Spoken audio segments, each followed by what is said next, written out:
Hi, and welcome to Turner Truck and Tractor. My name's Les, and this is the Oliver 770. And this is the first day I've really been able to work at it here. And the first item up for task is getting these tires off, so that way I can take the rims home. And I've got new tires and tubes waiting for it, and I'm going to try to install that myself by hand instead of take it to a shop, because I want to learn. And well, I'm cheap like that, and I want to learn how to do it myself as much as possible. If I have to take it to town, I have to take it to town, but as much as possible I want to be self-sufficient on it. So I just got here, just set up. I've got some blocks underneath the jack there. I've got a jack stand, and I'm going to do one at a time because I just live right down the road. So I'm here at my brother's house. There's the Mac, if you can see that, and you've seen it in the other videos. If not, go check them out.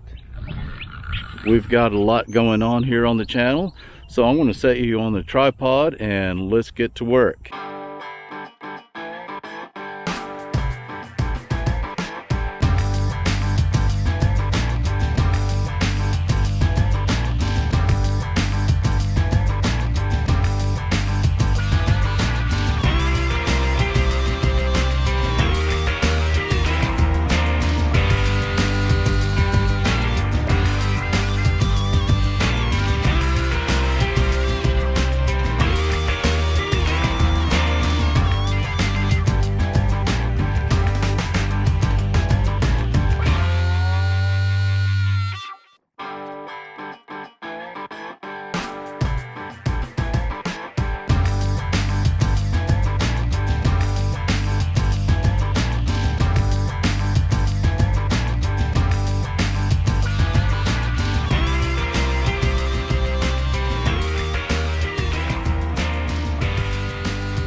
All right, it's been just a couple of minutes. I just had to go down the road and open up the shop here. And there's my tools of choice right there, a couple of pry bars, and then one rounded off tire spoon. And there's the subject there. And I noticed it's a 650/16, and what I bought is a 600/16, because by all the books, that was actually the original size for the tractor. But I'm not surprised over all the years that it has a slightly bigger or wider tire, and which would make it a little bit taller as well. And all in all, it probably actually looks better on the rim and on the tractor. But I also noticed that the tractor has smaller rear tires as well than probably from the factory. So this help counteract that a little bit and looks the part where the front end's not pitched up. All right, get your Dr. Pepper out. Let's see here. What's the koozie of the day? Cans, gears, and cold beers. That's an old Cleveland McFarland one, if you're familiar with him. And let's get started. I think I'm going to take the tractor and take the bucket and try to put it in that piece of channel iron right there to break the bead seal on the tire and get started. If I have to, I'll just get, I've got a good attitude about it now. We might have a bad attitude later on, and I'll just take a Sawzall or a cutoff wheel and just cut that thing off, because there's no saving it at this point or reusing it for any purpose. And hopefully the background noise doesn't bother you too much. I've got a little window unit here in the shop and a little box fan, and it's like spitting in the ocean in this tin can of a shop in South Texas. No insulation or anything. I'm already burning up. And we just started the beginning of June. So we've got a long, hot summer to go. So let's get started.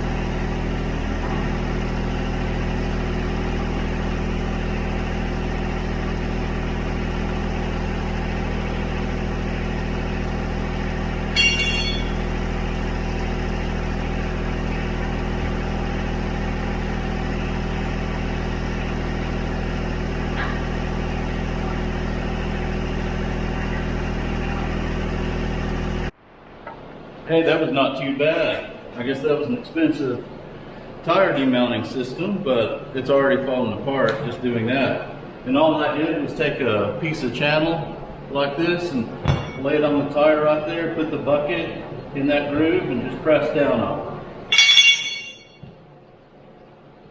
So, all right, that's part of our battle, but I think our next battles are about ready to take place. All right, give me back my sheet.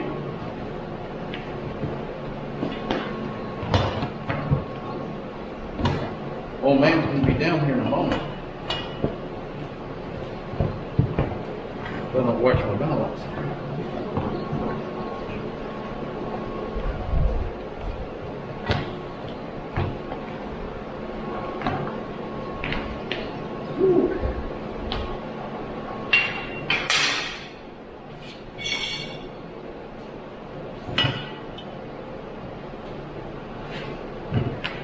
I've not done this before, other than maybe a bicycle tire, and just with screwdrivers and a bicycle tire. So I ordered this, just got it, in fact, this morning. So glad I did. And like you, I just YouTubed how to do it. So I think the trick is to make sure you have the opposite end of what you're working on down in the screw right here, so that way you can pull this out and over. Because if it's still beaded right here, you're going to fight against yourself right there and you can't do it. But if you drop that down right there, let it come in, you can pull this side out. So we're going to give that a try.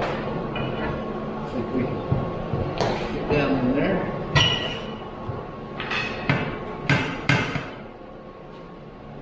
And since we don't care, we're going to just use a pry bar.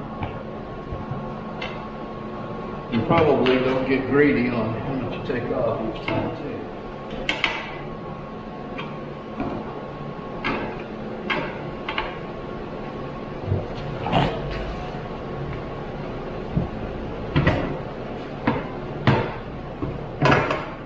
You know, you can use all three.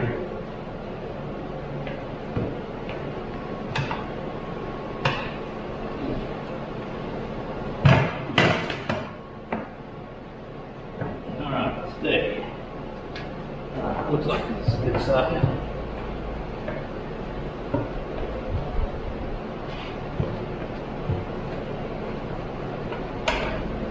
Come on.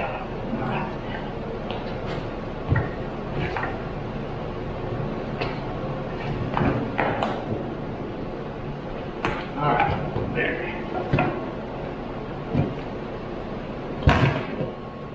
All right, so far winning.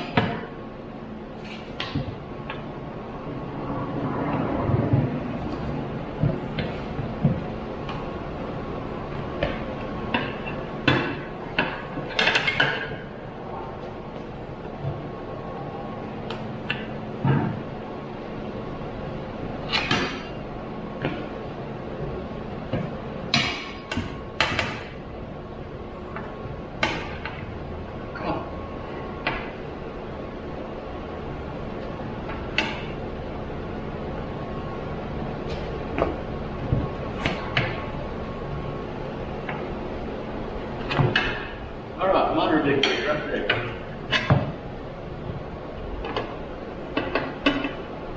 Get this last section. Alright, we got half of the battle though.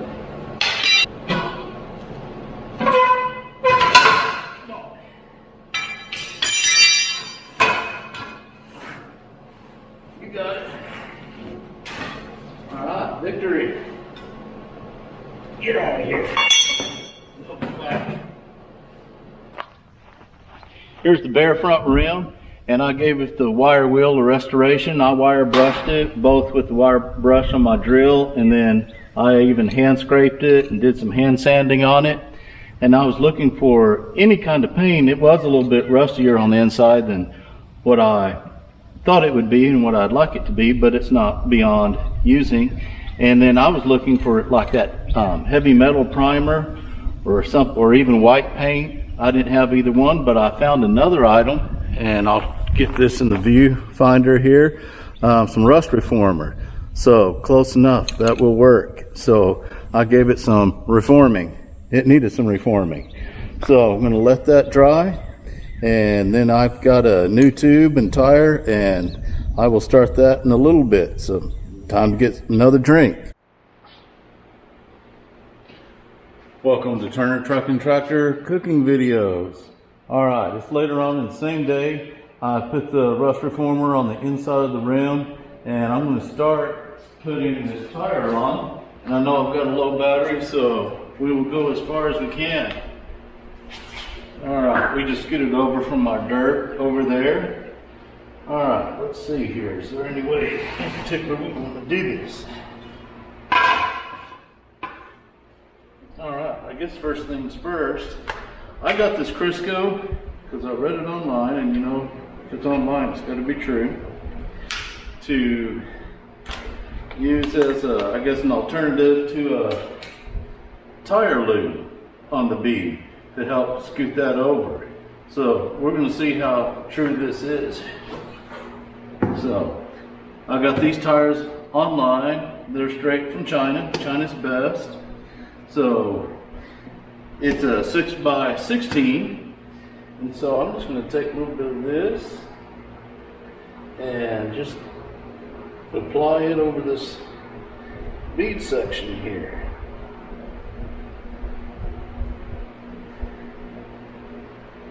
Because I didn't want to use water, because I don't want to introduce any more rust to it. So do that. And while my hand is a mess here, let's get both sides here.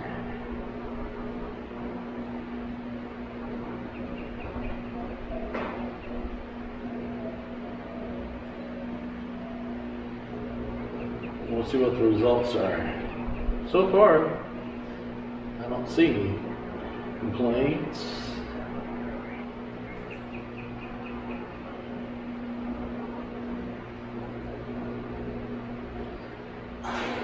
We'll see if it's a crazy idea and if it works.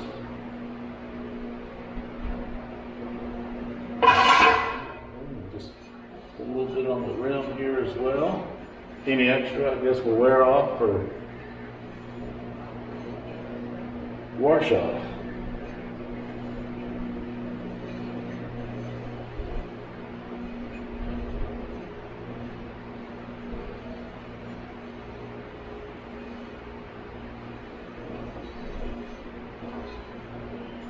Alright, let me wipe off my hands and we'll get started. This first half is probably the easy half, and it'll be the last part that gives me all the trouble.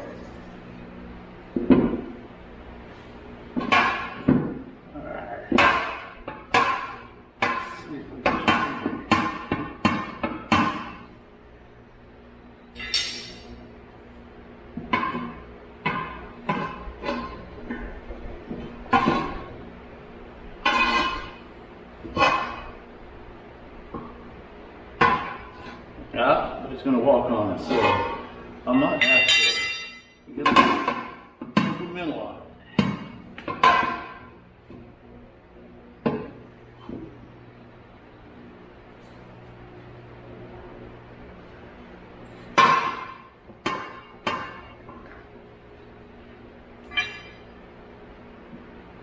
Or even some vice grips, possibly.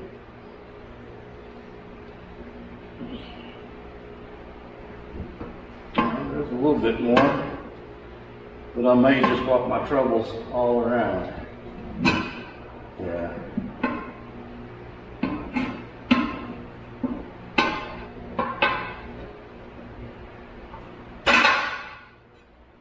Let's see here.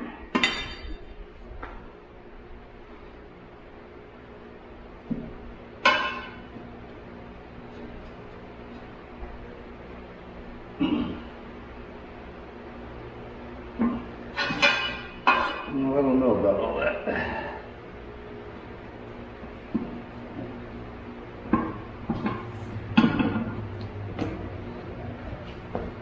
My poor knees hurts.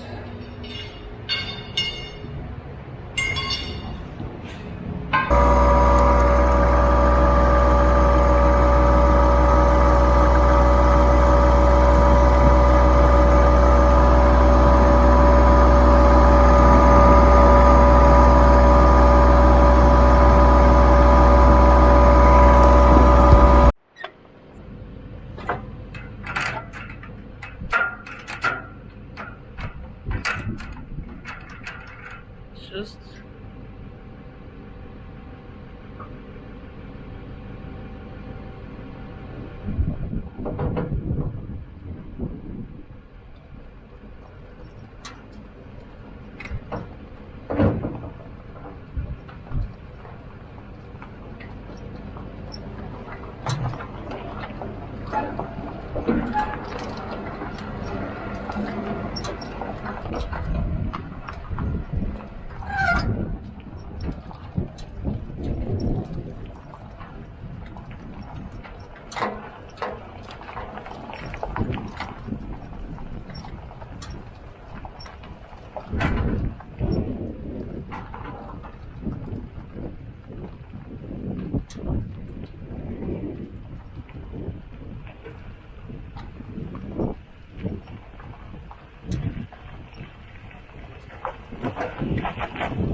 I'm going to give it the once over with the pressure washer, and then I think I'll take the hood and the sides off and see if we can clean up a little bit more.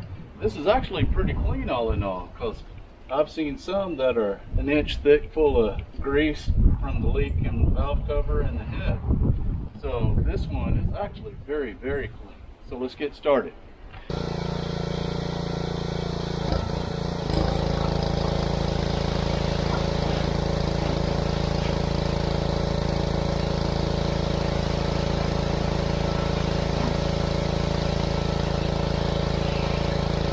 She's clean. I don't know how well the camera picks this up, but this tractor is as clean as can be. I know the tree and the sun and the flickering light doesn't help any at all. Hey, real quick question. Can anyone identify this on the back of the generator? My brother and I cannot figure this out. I don't know if it's some kind of drive for something, but you also got the tachometer drive right here on the distributor, which would make sense because it's physically or mechanically connected, where this is just on a belt. So I don't know what that could be there.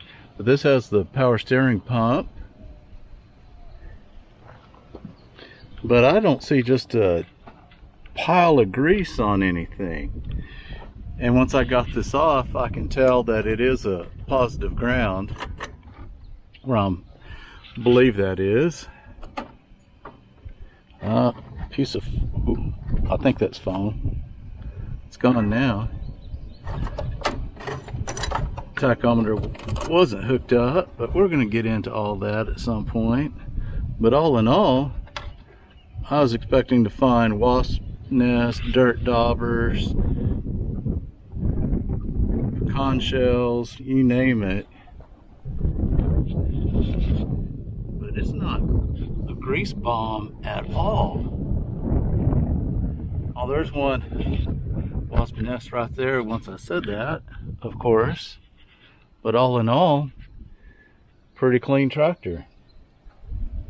And the way it's put together, unlike John Deere's or other old tractors where the engine's part of the chassis, so to speak, this has, you know, a separate chassis, this tub right here, cast iron tub, which adds some weight and strength to it.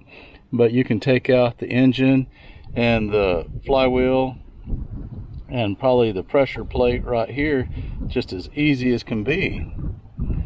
Makes it easy to do an engine swap or engine replacement, because everything's sort of modular and just sits in there.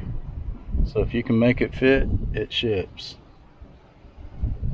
Alright, I'm going to give this the pressure wash going over, and then we'll get into it a little bit more. Everything was looking good, and then I'm going to say except, and I don't know if you can see this soft spot right here underneath the gas tank, but it doesn't seem like rust, but I don't know what that is.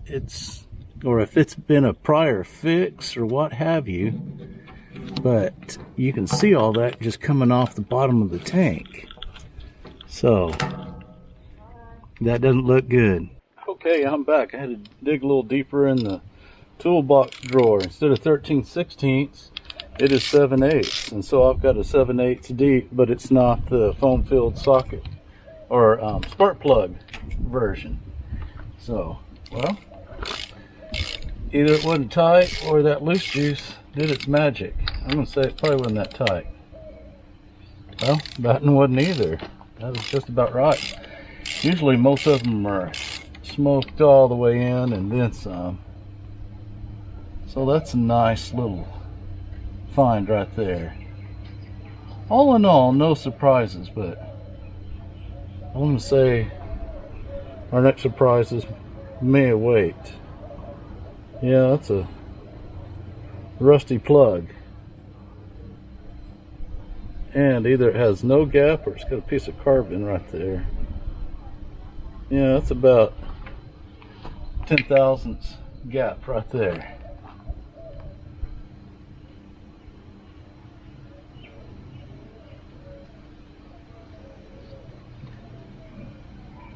Okay, that's probably not good when water comes out. Yeah, that spark plug's wet. And again, it's at 10 thousandths. I mean, it's all but nothing. Hopefully you can, yeah, straight water. Not good. And we'll take the air compressor to that here in a second.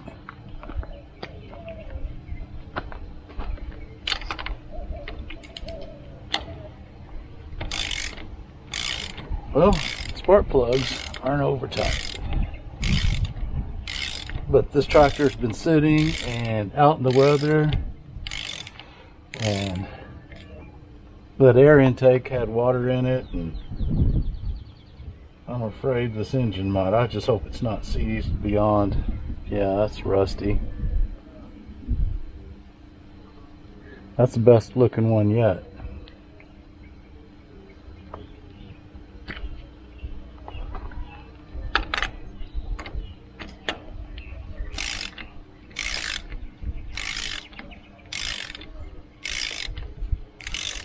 I don't know if someone else has worked on this tractor and they just put the spark plugs in loose because they gave up on it. I don't think so. No. Okay, that one's got a better gap and looks better. Probably the valves were closed on it. Let's see if I can get this one. That hose may be. Oh, we can get it.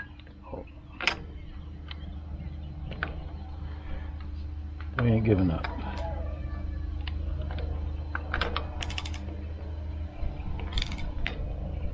Okay, get it.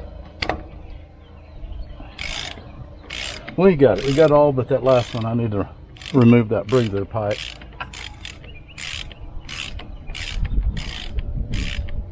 And I don't have to worry about disconnecting the battery because it doesn't have one. For good or bad. That one looked alright. Again, boy, it just barely has any gap to it. So that one looked alright. These two over here, and I don't know if it's because of the altitude of the engine or where the pistons are at in relation to everything here. So, well, let me stop the camera here and let me get this off. Why, Oliver, why? You did such a great job on everything else, and then you run this breather tube right over the spark plug instead of in between these two spark plugs, and then this anchor point, you ran a hose right over that bolt. Why? Alright, the Oliver Correct police will probably arrest me on this one, but I'm tired of jacking with it. I can't get this 3/4 head bolt off right here, and maybe we can get to it at a later point in time. With this little engineering, I'm about ready to do some of my own engineering. We're going to give it the slice and dice right here, and then either I can weld it back together or put a clamp around it or a slip fit sleeve of some sort right here to make it where you can take it apart and get to things. So here we go.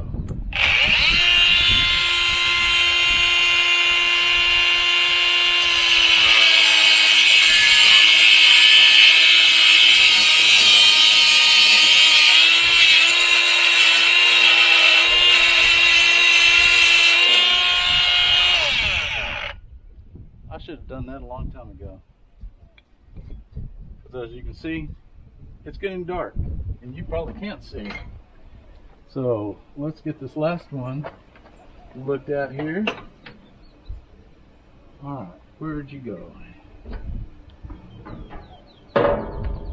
And then it's getting dark, but what I was going to do is either with the shop vac suck out the water in this, or take an air hose and blow out the cylinders, and then I was going to put some vinegar in there, especially in this one, and let it soak, especially overnight.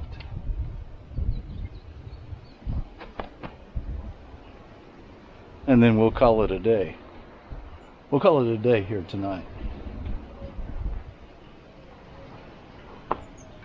Oh, she's running a little rich, but nothing any worse than the others.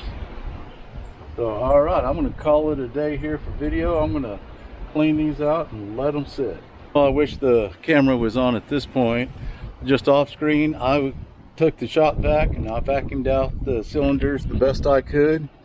And then I took the air compressor and I started on this one because I knew it had water in it. And I gave it a big old shot. And like a fool, I should have known better. It was so full of water. It just came out just full force, hit me in the face and chest, and it went all the way and hit the house 40 feet behind us here.